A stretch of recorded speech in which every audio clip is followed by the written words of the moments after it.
ഇത് നമ്മളെ ഇരിഞ്ഞാലക്കുടയിലുള്ള ഒരു കാടാണ് കേട്ടോ. ഗംഭീര ഒരു ഫോറസ്റ്റ് മൂടാണ്. ഇരിഞ്ഞാലക്കുടയുടെ അടുത്ത് തന്നെയാണ്. രക്ഷയില്ല. ഞാനിതിവിടെ ആദ്യമായിട്ടാണ് വന്നത് കണ്ടത്. അപ്പോൾ ഞാൻ അകത്തുനിന്ന് കയറി. പക്ഷേ ഭയങ്കര ഡേഞ്ചറാണ്. ഇവിടെ കാണാൻ ഒരു രക്ഷയില്ല. കണ്ട, നമുക്ക് നേരെ പോലും നടക്കാൻ പറ്റില്ല. അത്രയ്ക്കും ആയിട്ടുള്ള പ്രശ്ന സ്ഥലങ്ങളാണ്. ഒക്കത്തിലും കണ്ട ഒരു ശരിക്കും കുമ്പിട്ട് തന്നെ നടക്കണം. കുമ്പിട്ട് ഇങ്ങനെ ഇങ്ങനെ പോകണം. ഇത് നീർന്ന് കഴിഞ്ഞാൽ അപ്പം തല ഇടിക്കുക ഇതൊക്കെ ആവും. ഇവിടെ ഇഴജന്തുക്കളുടെയൊക്കെ എന്തെങ്കിലും പ്രശ്നം സാന്നിധ്യങ്ങൾ ഉണ്ടാവാം. അതുകൊണ്ട് ഞാനിത് പുറത്തേക്ക് തന്നെ പോവാണ്. അകത്ത് നിൽക്കാൻ പറ്റില്ല. ഇവിടെ നിന്ന് കഴിഞ്ഞാൽ ചിലപ്പോൾ പണി കിട്ടും, പണി പാടും. അതൊന്നും ഈ വഴി കൂടെ കിടക്കട്ടെ. ഇതൊക്കെ കംപ്ലീറ്റ് ഇത് ഞങ്ങളവിടെ പനമ്പട്ട എന്ന് പറയും. ആനപ്പട്ട എന്ന് പറയുന്നത് സാധനം എന്താ ആനപ്പട്ട നിറച്ച ആന വരില്ല ഇവിടേക്ക്. ആനയെ കുറിച്ച് പേടിക്കണ്ട. ഇതെന്താണ് അല്ലേ? ഇത് ഞങ്ങളവിടെ എങ്ങനെ പറയാം അല്ലേ? ഇപ്പോൾ ഈ പന കണ്ടില്ലേ ആനയ്ക്ക് കൊടുക്കണത്?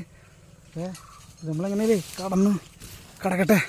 രക്ഷയില്ല. ഞാൻ പെട്ടെന്ന് കയറി കഴിഞ്ഞിട്ടാണ് തോന്നിയത്. ഇരിഞ്ഞാലക്കുട ഇങ്ങനൊരു സംഭവം ഉള്ളത് ഞാൻ കണ്ടില്ല കേട്ടാ.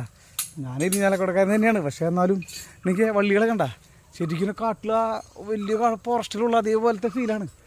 ഓക്കെ, ശരിക്കും മുകളിലേക്ക് ഇങ്ങനെ ഉണ്ട്. കണ്ട നമ്മൾ എത്താവിടെ ഇടിയാവും, പേടിയാവും നമുക്ക് ഇവിടെ ആയിരിക്കും. രക്ഷയില്ലപ്പാ. അട്ടിടിക്കണണ്ട പേടിച്ചിട്ട്. അത്രയ്ക്കുണ്ട്. ആദ്യ കാടാ ഇങ്ങനെ ഒരു കാട്. ഞാൻ എൻ്റെ ഉള്ളിൽ കൂടെ ഒക്കെ വന്ന് പെടാം.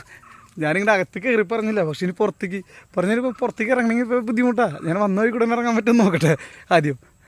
രക്ഷയില്ല. അതുപോലത്തെ ഇതായിട്ട് നിൽക്കണത്, കൊടൂരമായിട്ടാണ് നിൽക്കണത്. വള്ളികളാണ് പ്രശ്നം. ഈ വള്ളികൾക്ക് പറഞ്ഞില്ലേ വള്ളിയാണോ അല്ല വല്ല ഇഴജന്തുക്കളാണെന്നൊന്നും അറിയില്ല. അതാണ് ഇഴജന്തുക്കളാവാനാണ് വന്നു കഴിഞ്ഞാൽ അവൻ പെട്ടുപോകും ഇവിടെയൊക്കെ.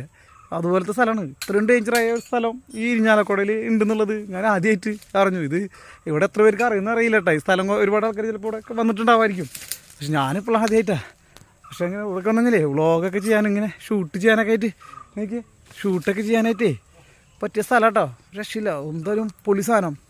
എന്തായാലും ഈ സ്ഥലത്തിൻ്റെ ലൊക്കേഷൻ ഇവിടെ അതിൻ്റെ അടിയിലായിട്ട് തന്നെ ഇടുന്നുണ്ട് കേട്ടോ. നിങ്ങൾ അവിടെ നിന്ന് നിങ്ങൾ വരുന്നവർക്ക് ഒന്ന് കണ്ടോ, കുഴപ്പമില്ല. ഒരു രക്ഷയില്ലാത്ത സ്ഥലം. ഒരു വൈബാണ്, വൈബ് അടിപൊളിയായിട്ട്. പിള്ളേർ സെറ്റൊക്കെ വന്നു കഴിഞ്ഞാൽ ഒരു ദിവസത്തെ എൻജോയ്മെൻറ്റിനുള്ള സ്ഥലമുണ്ട്. ശരിക്കും അടിച്ച് പൊളിച്ചിങ്ങോട്ടൊക്കെ തീർക്കാം. അതുപോലത്തെ സ്ഥലമാണ്. എന്താ രസം നോക്കിയാൽ. ശരി, ശ്വാസം മുട്ടണം. ശരി, ഓക്കെ.